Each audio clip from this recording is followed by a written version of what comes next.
saat masa-masa yang sulit dalam hidup kita, lihat dan pandang Yesus, karena Yesus adalah gembala kita yang baik. Yesus itu akan memberi makan kepada kita dan memberikan rest atau istirahat bagi kita domba-dombanya. Mazmur 23 ayat 2 dan 5 bagian A berbunyi begini. Ia membaringkan aku di padang yang berumput hijau. Ia membimbing aku ke air yang tenang. Engkau menyediakan hidangan bagiku di hadapan lawanku. Ini membuktikan bahwa Tuhan Yesus adalah gembala yang baik bagi kita. Dia bertanggung jawab, dia memegang kendali, dan dia memegang hidup kita, domba-dombanya.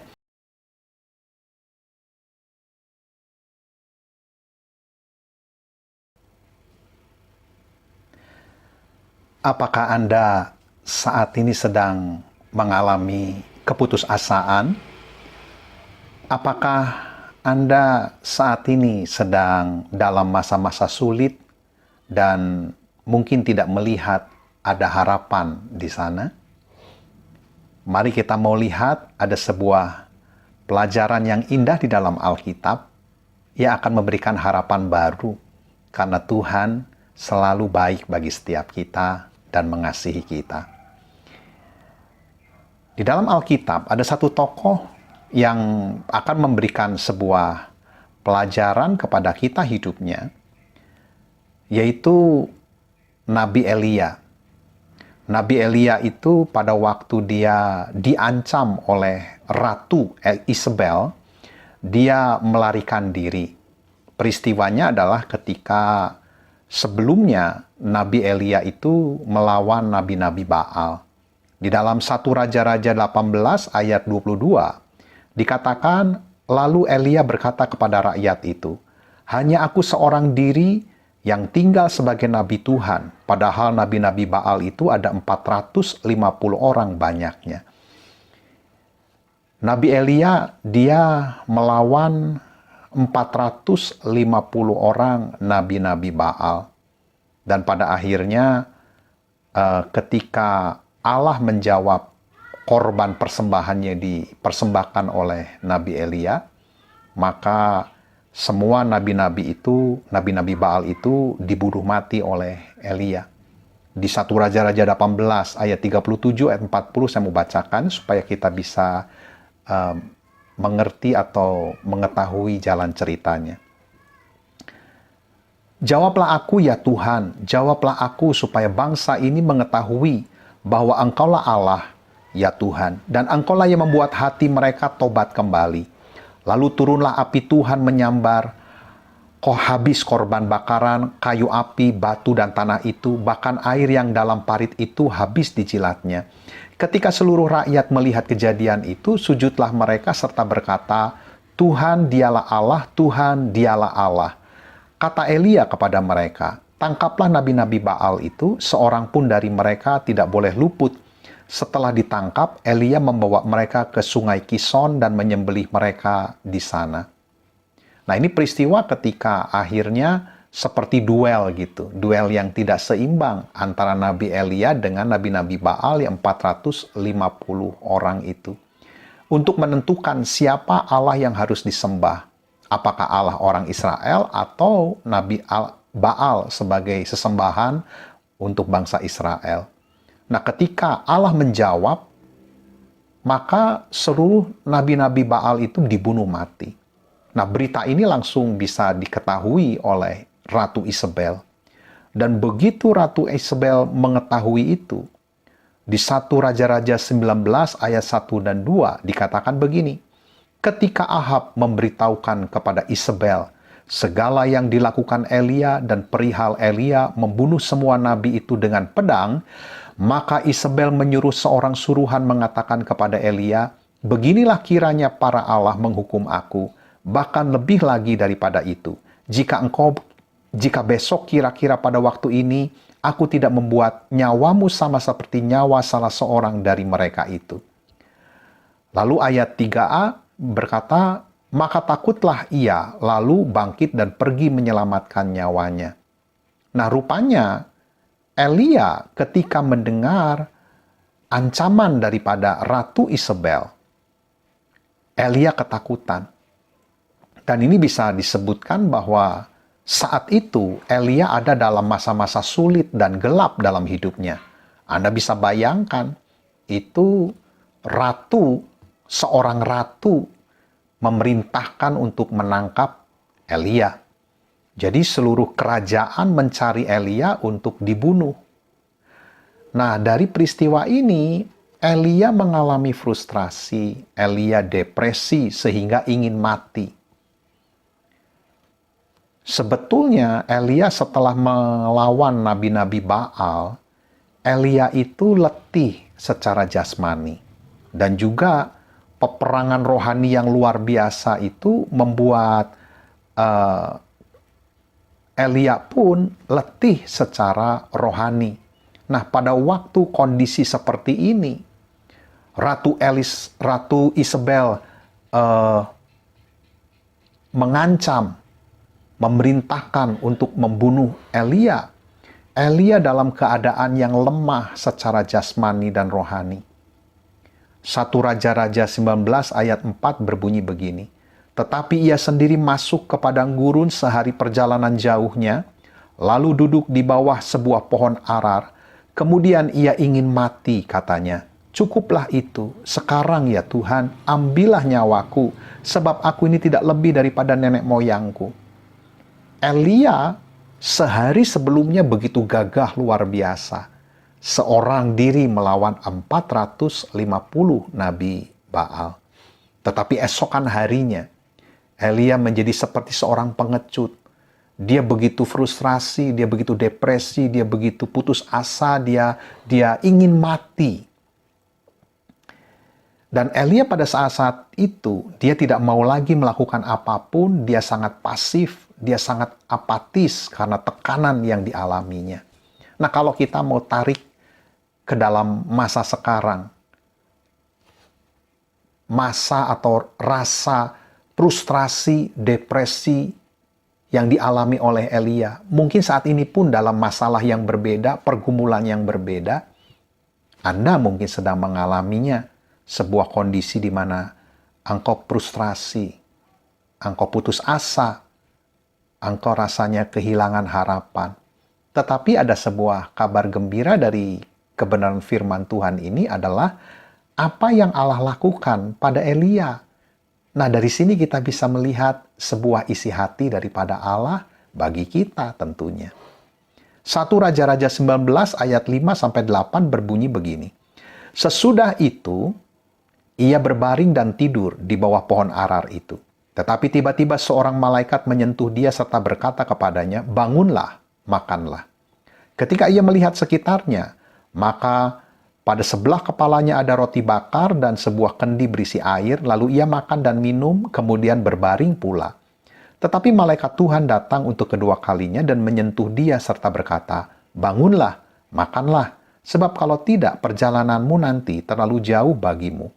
Maka bangunlah ia, lalu makan dan minum, dan oleh kekuatan makanan itu ia berjalan 40 hari 40 malam lamanya sampai ke gunung Allah, yaitu gunung Horeb.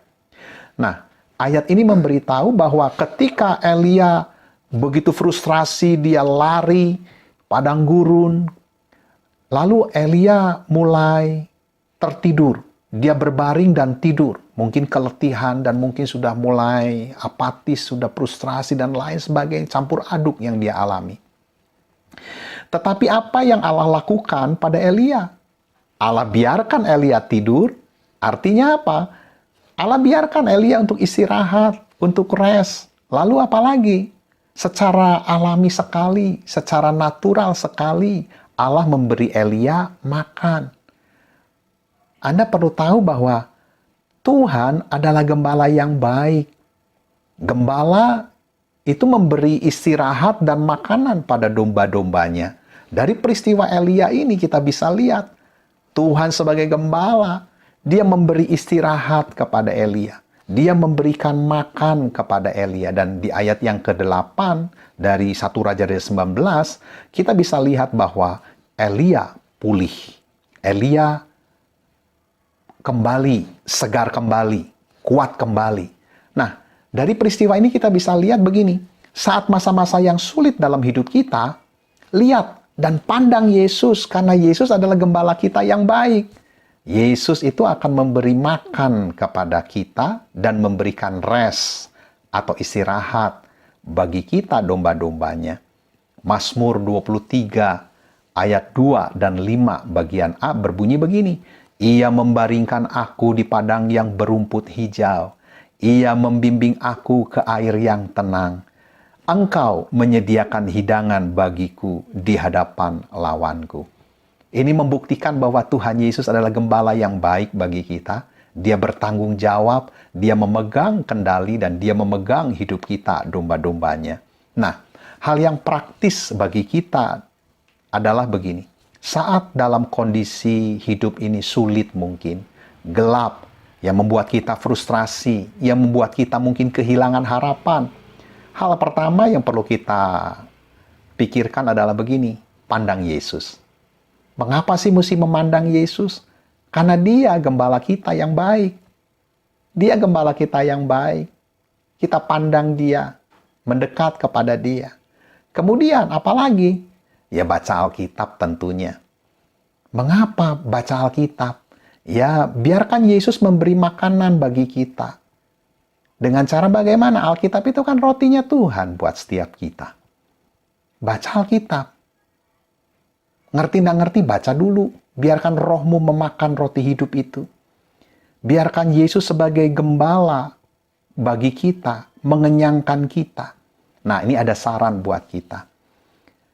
Bagi Anda yang belum pernah baca Alkitab, atau bagi Anda yang baru sebagai anak-anak Allah, atau kita yang sudah lama pun, kita perlu baca Alkitab. Nah, saya sarankan, bacalah 3 kitab berturut-turut dari Perjanjian Baru, yaitu kitab Injil Yohanes, kitab Roma, dan kitab Ibrani. Itu saya sarankan dahulu untuk kita bisa mengenal Yesus lebih dalam, karena dia adalah gembala kita yang baik. Mengapa Injil Yohanes? Karena di dalam Injil Yohanes itu kita bisa mengetahui bahwa Yesus adalah anak Allah.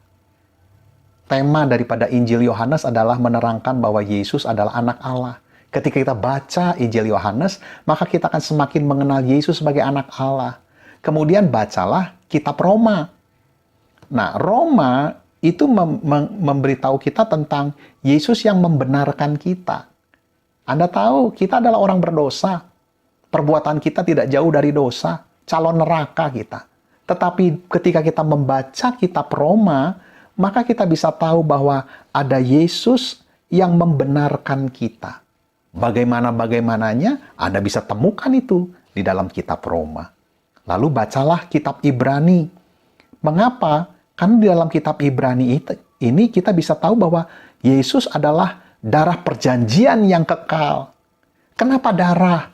Karena hidup kita menjadi kudus, dibenarkan, diampuni karena darah Yesus.